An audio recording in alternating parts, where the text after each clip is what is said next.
Y hoy, bueno, vamos a tener de invitado desde España a Tony Fung y voy a leerles un poquito una reseña de él, que es: rendirse es el único camino de los débiles. Resistir es el único camino de los fuertes. Tony Fung es un fisioterapeuta de la vieja escuela del siglo XX, pero es entrenador personal del siglo XXI y es el creador de una metodología revolucionaria de entrenamiento neuromuscular de alta intensidad, que nos va a explicar ahorita sobre eso, que es adaptable a casi todo el mundo, incluyendo a personas con lesiones y patología neurológica previa. Él, enfermo de esclerosis múltiple, empezó a trabajar en todos los conceptos hace ya 15 años. Fue un tiempo después de su diagnóstico a los 30. Sus consejos y su metodología ahora viajan desde marzo del 2020 por todo el mundo, gracias a la conectividad de una videollamada de control, para poder seguir sus indicaciones y realizar correctamente las técnicas y movimientos. Tiene larga experiencia como rehabilitador y también como entrenador. Es fisioterapeuta especializado en recuperación de ancianos, enfermos neurológicos y parálisis cerebral desde finales del siglo XX. Los ejercicios que desarrolla en su entrenamiento tienen una base muy fuerte en los movimientos de recuperación de estructuras musculares dañadas utilizadas en fisioterapia. Como entrenador todoterreno, también ha entrenado con sus conceptos de ritmo, arco, resistencia y tiempo variable, no solo a enfermos neurológicos, sino también a multitud de expertos en danza, deportistas, actores y actrices de todo el mundo. A través de cada uno de sus conceptos, transmite que el ejercicio físico es realmente una actitud mental y no una actividad basada en el peso que eres capaz de levantar. Es básico entender que cada persona tiene sus dificultades y que lo importante es conocer siempre tus límites para poder superarlos. Pues bienvenido, Tony. De verdad que lo que dices del ejercicio y como empieza tu reseña, rendirse es el único camino de los débiles. Resistir es el único camino de los fuertes. Bienvenido. Muchas gracias. Muchas gracias a ti por invitarme a esta entrevista. Entonces, ya tienes un rato pues sí, un rato haciendo, ayudando gente con discapacidad y sin discapacidad, porque también ayudas en rehabilitación a personas pues mayores de la tercera edad. ¿Cómo empiezas esto?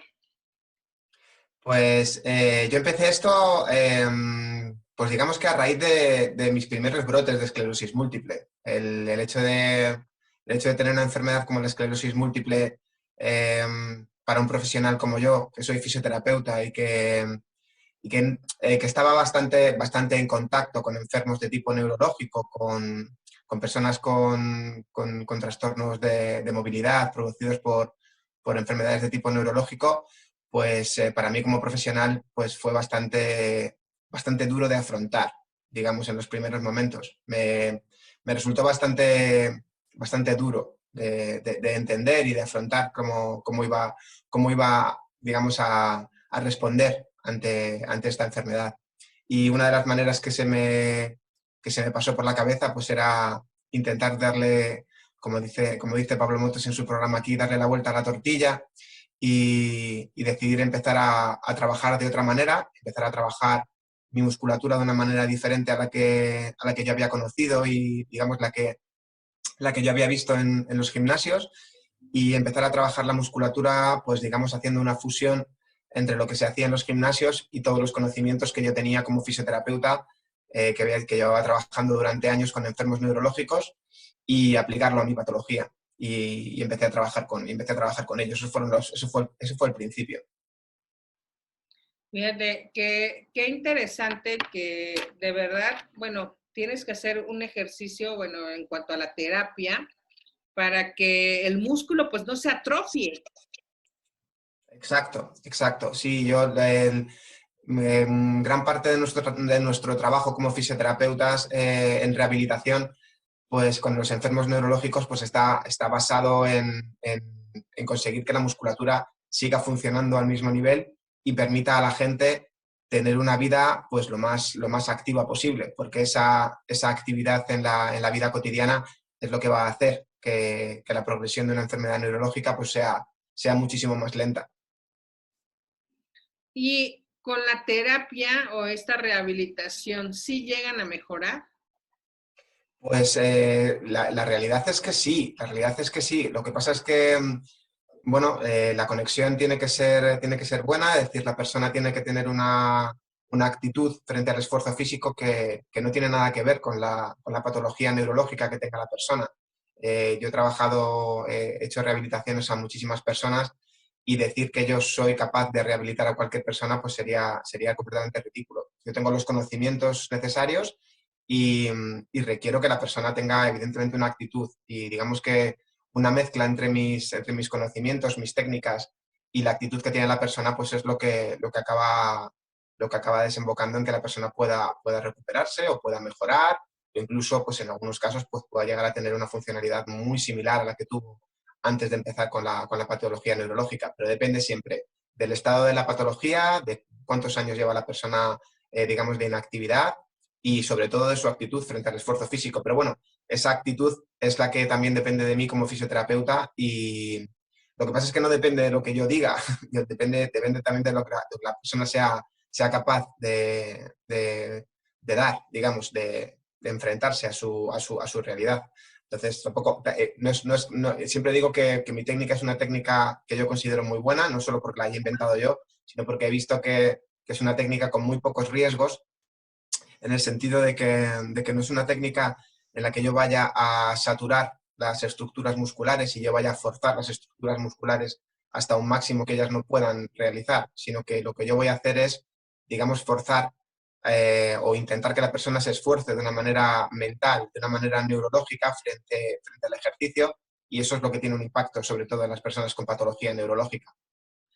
El inmovilismo, que es una patología que, aunque es como digamos una patología sin nombre y sin diagnóstico, que significa no moverse, no hacer ejercicio físico, suele convocar un montón de enfermedades después por no moverte. Entonces, digamos que el moverte es esencial y con mi entrenamiento lo que yo consigo es activar ciertas estructuras y entonces el estado de la persona, pero en un principio cualquier tipo de patología que tenga la persona con mi entrenamiento, desde luego, es de los entrenamientos más seguros que vas a encontrar. Y la realidad es que lo que yo tengo experimentado es que tiene que haber un control y tiene que haber una vigilancia por mi parte mientras tú realizas el ejercicio físico y por tanto mi técnica no es una técnica que se pueda digamos, colgar en un vídeo de YouTube y decir, pues haz lo que pone en el vídeo, ¿no? Esto no funciona así. Yo tengo que ver cómo tú realizas el ejercicio físico, realizar las correcciones oportunas que tú necesitas hacer el ejercicio físico, comprobar si estás llegando al máximo o si estás quizá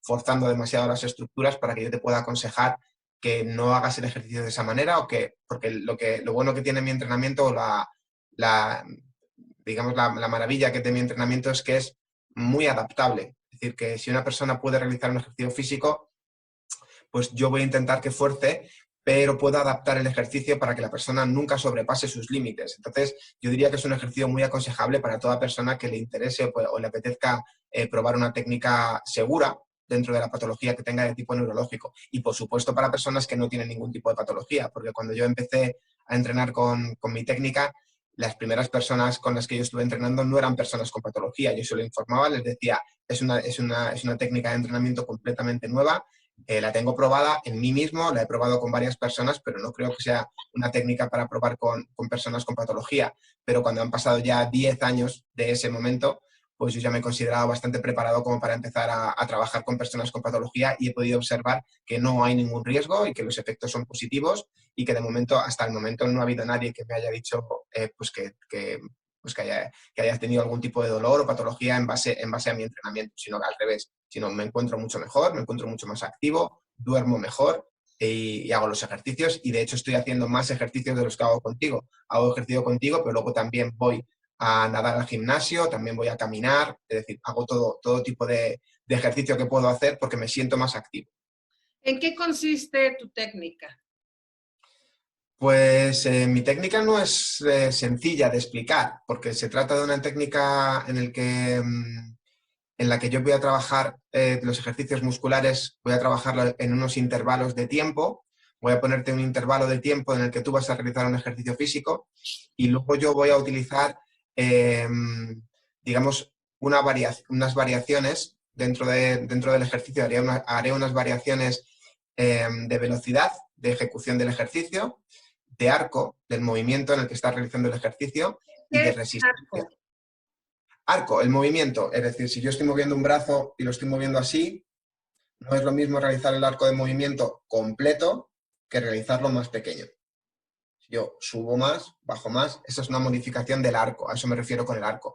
Puedes hacerlo más amplio o puedes hacerlo más cerrado. Entonces, dentro de esa variabilidad, yo voy a tener que ver el ejercicio y voy a decidir si necesitas hacer el arco más largo, si necesitas hacer el arco más corto, si necesitas hacer la velocidad más alta o más baja, o vas a tener que utilizar una resistencia superior o inferior. Entonces, dentro de esa variabilidad es la que es la clave para el funcionamiento de mi técnica de entrenamiento.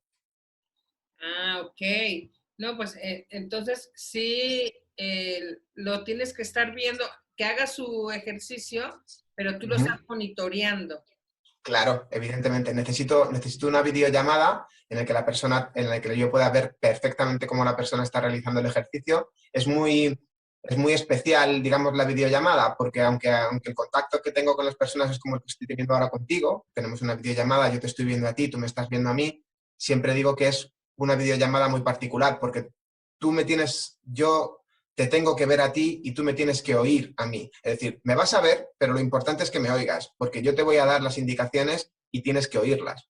Y lo importante es que yo te vea y aunque tú me digas información de cómo te encuentras, lo más importante es que yo vea cómo tú estás haciendo el ejercicio. Digamos que es una videollamada descompensada, en el sentido de lo importante es que yo te vea, lo importante es que tú me oigas. Es así. Y es contraproducente si haces mal el ejercicio o simplemente si lo haces mal no avanzas. Eh, Mi ejercicio, dentro de lo que es un ejercicio físico, yo diría que si es un ejercicio físico no controlado, yo diría que casi siempre es contraproducente. Si tú no sabes realizar ejercicio físico, lo que pasa es que estamos acostumbrados a que todo el mundo digamos, se apunte a un gimnasio, se coja una máquina, se ponga el peso y se ponga a hacer ejercicio. Yo como fisioterapeuta soy perfectamente consciente de que esa es una manera absolutamente equivocada de hacer ejercicio físico, porque eso siempre te acaba dirigiendo a una lesión. En caso de que tengas una patología, no creo que esa sea la manera de hacerlo. Pero, evidentemente, cada persona es libre de hacer lo que crea oportuno. Claro, pero puede ser que lo hagas mal, ¿no? Claro, claro. Y si no hay quien te está diciendo, pues ahí no puede ser uno autodidacta. Exacto. Lo que ocurre es que se ha extendido la teoría. Incluso yo he leído algunos libros en los que hablan de los entrenadores personales como personas que no son capaces de ayudarte a hacer ejercicio físico. De hecho, había un libro muy exitoso que se llamaba El gran horno quema grasa, en el que el autor decía sin ningún paño caliente que los entrenadores personales eran como buitres en el gimnasio que te buscaban para sacarte el dinero. Y yo cuando lo leí me pareció increíble. Pero bueno, yo lo que creo es que las personas tienen que intentar hacerlo lo mejor posible, pero es bueno que alguien controle cómo realizan el ejercicio. Y bueno, es muy, muy bueno saber eso, que no se trata de hacer ejercicio por hacer ejercicio y hacer terapias por hacer terapias. Para aquellas personas, bueno, que tienen alguna discapacidad o esclerosis múltiple, que esa es tu especialidad. Así que dices algo interesante, que la rehabilitación tiene que ser por lo menos una vez por semana. Facilita muchísimo que personas que tengan problemas de movilidad y que tengan complicado el poder asistir a un gimnasio o poder ir a un sitio a realizar ejercicio físico puedan realizarlo desde su casa. He podido observar que la mejor conectividad a nivel de una videollamada podría ser por Zoom, como lo estamos haciendo ahora, pero normalmente la que suelo utilizar es una conexión simple de Facebook a través del Messenger de Facebook, sin más historia, porque lo que necesito simplemente es que haya un contacto de videollamada directo y que digamos que el sonido y la imagen sea lo más fluido posible. Normalmente las conexiones las realizo a través de Facebook. Y normalmente la gente me localiza a través de Facebook, a través de Instagram. Realmente no tiene una cara exacta. No tenemos todos los pacientes que tenemos esclerosis múltiple, no tenemos ni la misma sintomatología, ni la misma progresión, ni nada por el estilo. Entonces, de hecho, en mi caso, siendo fisioterapeuta, hasta que yo tuve el diagnóstico de esclerosis múltiple desde mi primer brote, pues pasó un tiempo de a lo mejor 2 años.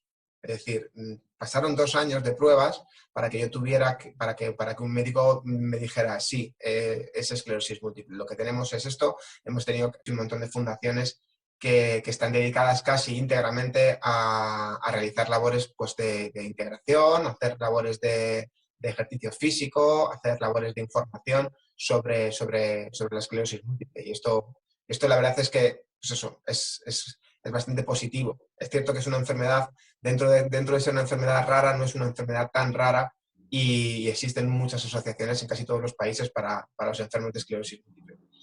Y no, Y los enfermos que somos a esclerosis múltiple, pues tenemos un control bastante más cercano por parte de los médicos. Existen muchísimas medicaciones que sirven para frenar y ahora, como se identifican los brotes de esclerosis múltiple, pues en un hospital te administran seguidamente, si tú tienes un brote de esclerosis múltiple, lo más rápido posible, si te administran corticoides, y eso hace que el brote sea bastante más light en la inmensa mayoría de los casos. Digamos que es una enfermedad que, a pesar de ser muy grave, ya está mucho más controlada de lo que lo estaba hace a lo mejor 20 o 30 años. ¿no? Y cada vez la ciencia va avanzando más, entonces, pues te va ayudando. Digo, de esto no te mueres. No, desde luego que no, desde luego que no. No es una enfermedad en absoluto que vaya a producir, que vaya a producir la muerte en un principio, nada que ver, pero simplemente, pues eso, es muy, muy invalidante y lo que te digo, tiene bastantes, pues eso, bastante sintomatología muy diversa y desde luego que conviene tenerla controlada. Yo siempre diré que el control que los enfermos de esclerosis múltiple tenemos que mantener con la esclerosis múltiple es un control de la toxicidad. Siempre diré que eso es un punto fundamental. Es decir, intentar que no haya toxicidad en tu vida. Si puedes dejar o abandonar todo lo que sea tóxico, pues todo lo que sea posible está fenomenal.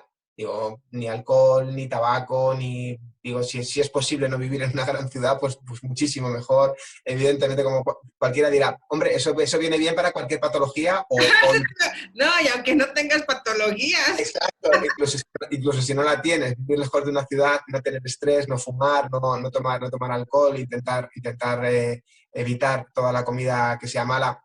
Digo, y aunque a veces la gente me mira con cara un poco extrañada, digo, hay algunos tóxicos que no son ni bebidos, ni comidos, ni fumados. Digo, hay algunos tóxicos que a lo mejor vienen y te dicen buenos días. Digo, ahí hay que tener cuidado. Digo, que hay también personas que son tóxicas. Digo, si puedes limitar esa toxicidad, también es muy positivo. Eso pensé justamente, y la gente tóxica también.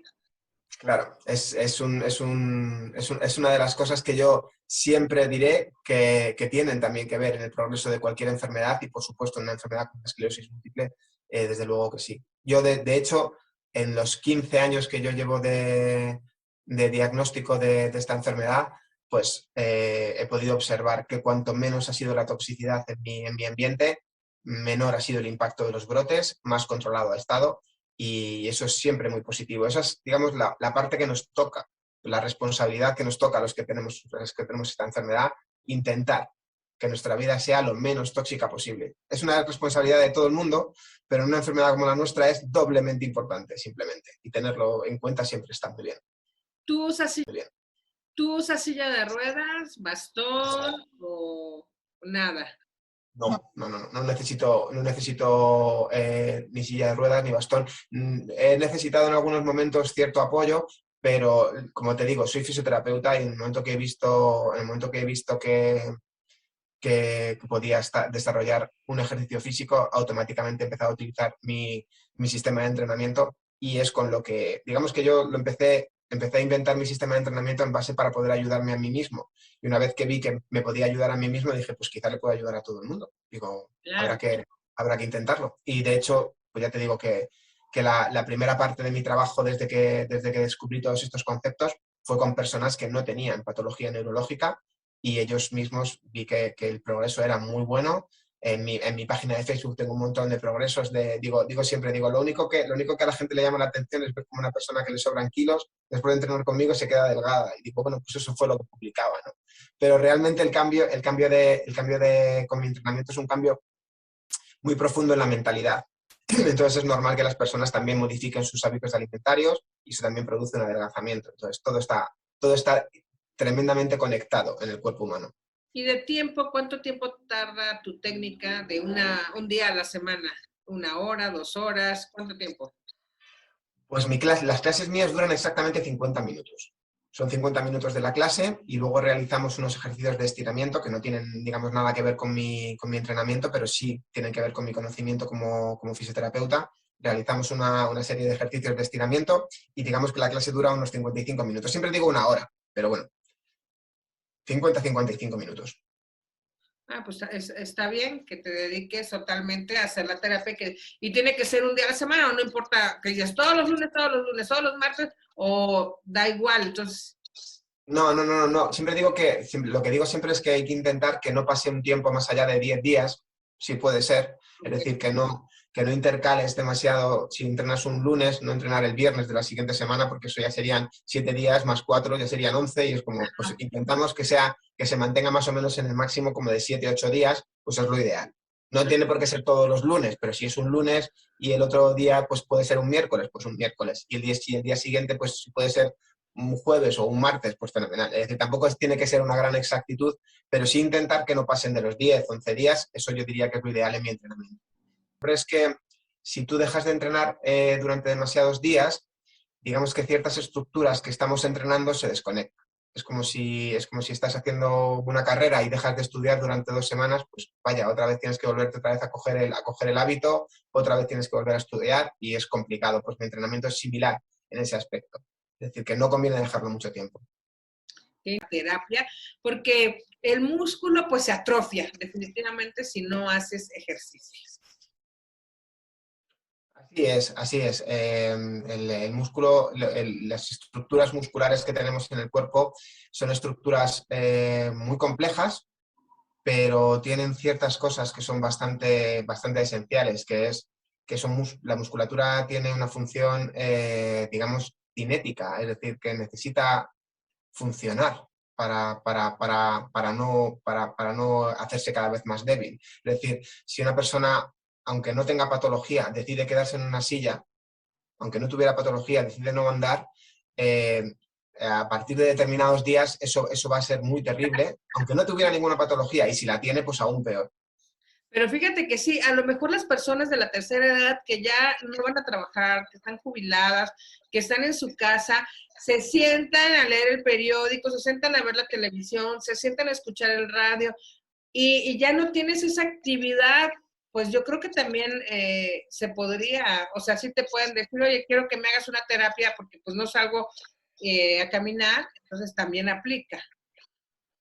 Desde luego que sí, desde luego que sí. Al realizar un entrenamiento físico en determinadas edades es esencial, porque al igual que es esencial tener, pues eso, leer, es esencial hacer algún tipo de operaciones matemáticas, pues todas las funciones cerebrales, según van pasando los años, yo estuve trabajando antes de empezar a dedicarme directamente al entrenamiento personal.